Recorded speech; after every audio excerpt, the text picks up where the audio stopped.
You know, on the street you hear 1,000 people perhaps say, I've got a book in me that's dying to come out, which almost sounds like they're candidates for elective surgery or exorcism.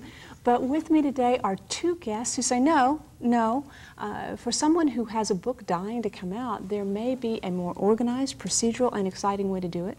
And with me today are authors Ariel Eckstedt and David Sterry, who have just released Putting Your Passion into Print. Welcome to both of you. Thank you so we can do a nice hero shot of the book here for the moment. Welcome to you both. Thank you. And let's talk a little bit about your individual backgrounds, and I'll let you just jump in, at will on this, about how you got into this. So I've been a literary agent for the past dozen years, representing a lot of nonfiction authors and some fiction authors as well.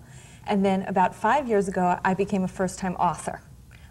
First with David, that a book that we wrote together, and then on my own, and again with David on this book.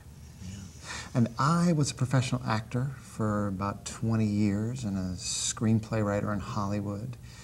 And I decided, I'd always loved writing. So about 10 years ago, I wrote a novel that ended up getting into the hands of Ariel Eckstedt.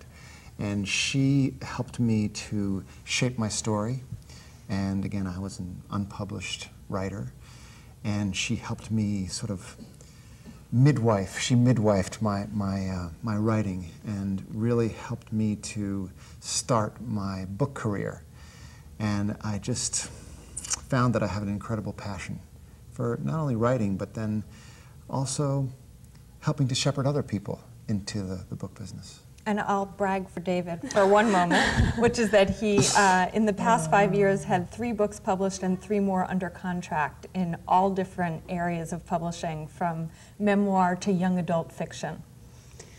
Okay, so that is impressive, and you were overly modest, but we'll forgive you for that. Well, let's talk then about the average writer who has something that they want to do, and we'll go, first of all, nonfiction, who has an idea in mind and just isn't sure how best to, or what form to put it in. Right. Where do they go from this great idea that they talk up at cocktail parties to actually doing something Well, the first thing is to know if you even have a good idea, and this applies to either nonfiction or fiction. So in order to know whether this idea is something that is going to be successful, the first question you have to ask yourself, and the reason we called our book what we called it, is do you have a passion for this subject?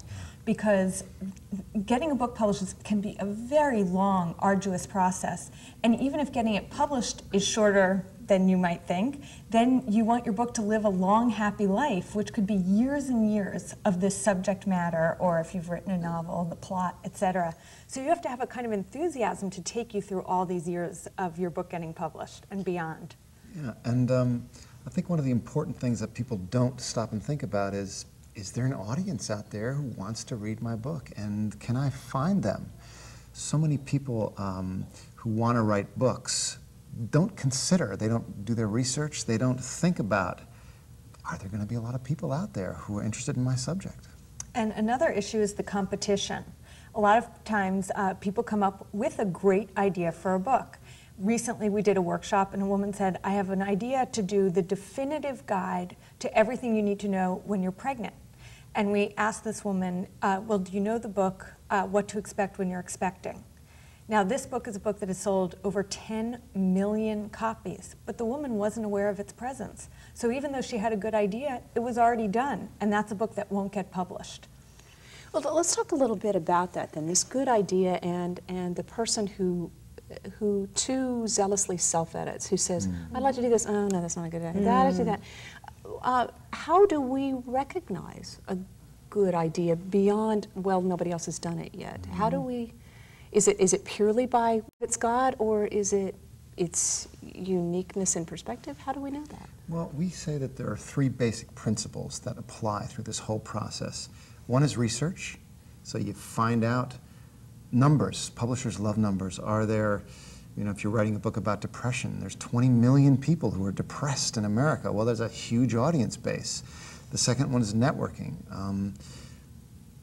it's really important to be in a community of writers, in a community of thinkers. If whatever your subject is, if you're writing about pugs, you got to find where all the pug people are and network and find, you know, pug conventions and dog runs.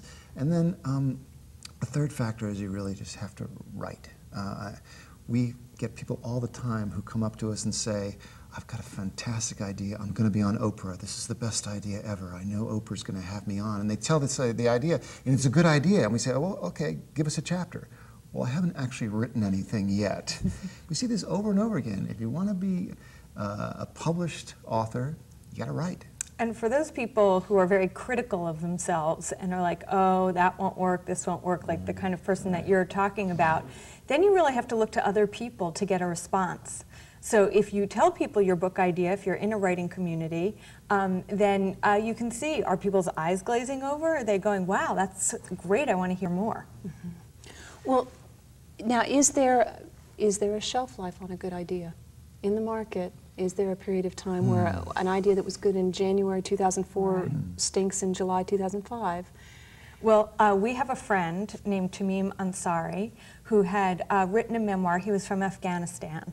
And he thought, this is going to be so hard to get published. You know, no one's interested in Afghanistan. Then 9/11 happened.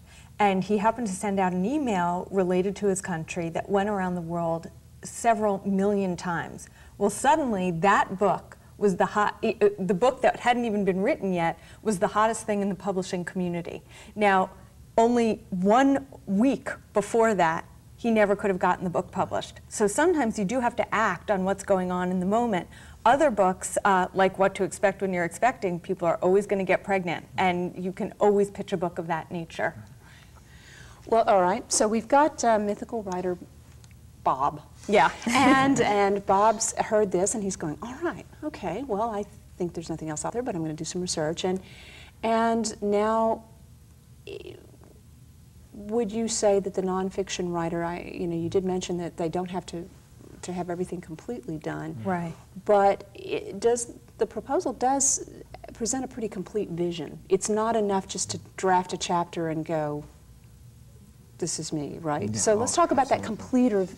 more complete vision. Yeah, one of the interesting things about a proposal is that it is a kind of a promise, but it has to be a promise of vision that is in some way very realized. You have to present a case to an agent or a publisher that you know what the book is, you know where it's going, you see the totality of it. Now that can change down the road. These things evolve all the time. But the more complete your vision is from the get-go, the more you think about it and put into it, the better your chances are of becoming successfully published. And there are very concrete elements of a book proposal to help you do this. There's what's called the summary, which is like the book flaps of a hardcover book. There's your bio, who your audience is, what your competition is, what kind of special marketing and promotional opportunities you may have with the book, and then an outline and sample chapters as well. And the outline is not your average No. freshman outline. No, it isn't. It's not a one ABC sort of thing. No. It really is written in prose in the voice of your book. So if you're writing a humor book, you want your outline to be really funny. And it's about 1 to 3 paragraphs per chapter to explain what that chapter might be. Now, Bob's writing nonfiction, and often I find readers walking in assume that actually fiction is what everybody's heard about, and fiction is what really sells, but nonfiction is a huge portion of the industry. Oh, yeah. In fact, literary fiction is a tiny, tiny piece of the marketplace. Then commercial fiction, i.e. genre fiction, mysteries, romances, that sort of thing, those take up a very large section of the market as well. But I mean, just think about reference books, the reference books you keep on your shelf. These are huge, huge parts of what publishing is today. Well, when we come back, we're going to talk a little more about the nuts and bolts of the proposal process, but then also what comes after. It's easy to think that the book getting out is the end of the game, but actually it's probably